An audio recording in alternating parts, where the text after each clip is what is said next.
All right, so you got this water heater, and it's about 8 years old, but it's on well water. Can you hear that popping sound?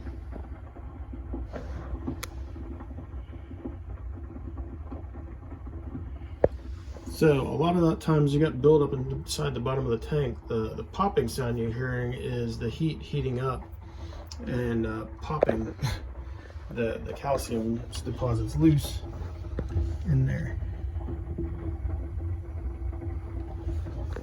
And they also got polybutylene plumbing and also all kinds of other mess going on there too. But that popping sound that you hear is a lot of sediment in the bottom of the tank.